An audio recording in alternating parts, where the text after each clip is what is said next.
বন্দর ইজারা দেওয়ার জন্য ক্ষমতায় বসায় নাই। শেখ হাসিনা যেই পথে হেঁটেছে, প্রফেসর ইউনূস আপনিও সেই পথে হাঁটছেন। আপনার স্বপ্ন ছিল বিদেশিদের কাছে বাংলাদেশের সম্পদ তুলে দেওয়া। 2024 সালের জুলাই আগস্টে আমরা যখন স্বৈরাচারী শেখ হাসিনা শেখ হাসিনার পুলিশের গুলির মুখে দাঁড়িয়ে, লাঠির মুখে দাঁড়িয়ে মিছিল করেছি, মিটিং করেছি, আপনি কিন্তু দেশে ছিলেন না। আপনি ছিলেন ফ্রান্সে, প্যারিসে, অলিম্পিক খেলা দেখছিলেন, অলিম্পিক উদ্বোধন করছিলেন। আমরা এবং বাংলাদেশের মানুষ আপনাকে, আপনার ব্রায়ান ইউনূস সেইটাকে মাথায় রেখে আপনাকে প্রধান উপদেষ্টা করেছিল, কিন্তু আপনার কর্তব্য বা আপনার স্বপ্ন ছিল ভিন্ন।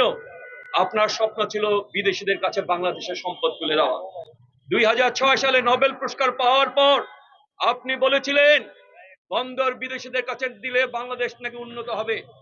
আপনি ক্ষমতায় বসার পর জনগণ যেই বৈষম্যহীন বাংলাদেশ প্রতিষ্ঠা করার স্বপ্ন দেখেছিল, আপনি সেই স্বপ্নের ধারে পাশে না গিয়েও আপনি বন্দর ইজারা দেওয়ার চক্রান্ত করেছেন। আপনি লালদিয়া টার্মিনাল এবং পানগাঁও টার্মিনাল ইজারা দিয়েছেন। আপনি নিউমোরিং, শেখ হাসিনা যেই পথে নিউমোরিং ইজারা দিতে চেয়েছিল সেই পথে আপনি হাঁটছেন। ফলে শেখ হাসিনা যেই পথে হেঁটেছে, প্রফেসর ইউনূস আপনিও সেই পথে হাঁটছেন। আমরা স্পষ্ট করে এখানে বলতে চাই যে আপনাকে ক্ষমতায় বসানো হয়েছিল শেখ হাসিনা মানুষের গণতান্ত্রিক অধিকার, তার মতামত দেওয়ার অধিকার, সেই অধিকার কেড়ে নিয়েছিল। 14 সালে, 18 সালে, 24 সালে মানুষ ভোট দিতে পারে নাই। একটা অবাধ, নিরপেক্ষ এবং সুষ্ঠু ভোট করার জন্য আপনাকে জনগণ ক্ষমতায় বসিয়েছিল। আপনাকে বন্দর ইজারা দেওয়ার জন্য ক্ষমতায় বসায় নাই, কিন্তু আপনি আপনার প্রধান কর্তব্য হিসেবে বন্দর ইজারাটাকে আপনি গ্রহণ করেছেন। আজকে নিন্দা জানাই এবং অবিলম্বে আপনি যেই বন্দর ইজারা দিয়েছেন সেইটা বাতিল করার, এবং যারা বন্দর ইজারা নিয়েছেন তাদেরকে বলতে চাই এই সরকার বন্দর ইজারা দেওয়ার কোনো ম্যান্ডেট তার নাই। জনগণ তাকে বন্দর ইজারা দেওয়ার ম্যান্ডেট দেয় নাই। জনগণ তাকে বলেছিল একটা ভালো নির্বাচন করার। সেই পথে ডক্টর ইউনূস হাঁটছেন না, তিনি হাঁটছেন সাম্রাজ্যবাদের কথায়, তিনি হাঁটছেন ওয়ার্ল্ড ব্যাংক, IMF এর কথায়, তিনি হাঁটছেন মার্কিন সাম্রাজ্যবাদের দাবিদারি করার জন্য। আমরা আজকে তাকে হুঁশিয়ারি করে দিতে চাই।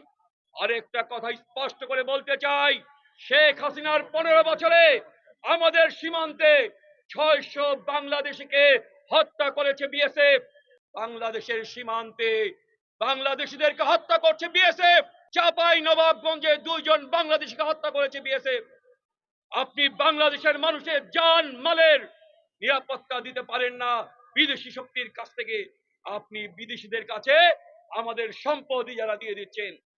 বাম গণতান্ত্রিক জোট, বাংলাদেশ জাসদ এবং ফেসিবাদী বাম মোর্চা এবং আমাদের নবগঠিত গণতান্ত্রিক যুক্তফ্রন্ট আপনাকে হুঁশিয়ারি করে দিতে চাই, আপনাকে যেই কাজ করার জন্য জনগণ ম্যান্ডেট দিয়ে, জনগণ আপনাকে ক্ষমতায় বসিয়েছিল, সেই কাজ আপনাকে করতে হবে। দল মত তাদের পক্ষ নিয়ে কাজ করার কোনো সুযোগ এই আপনার ইন্টারিম গভর্নমেন্টে নাই। ইন্টারিম গভর্নমেন্টে যে সকল ছাত্র উপদেষ্টা আছেন, যারা নির্বাচন করবেন অবিলম্বে তাদেরকে পদত্যাগ করতে হবে এবং ইন্টারিম গভর্নমেন্টকে একটা দল নিরপেক্ষ সরকার হিসাবে প্রতিষ্ঠা করতে হবে।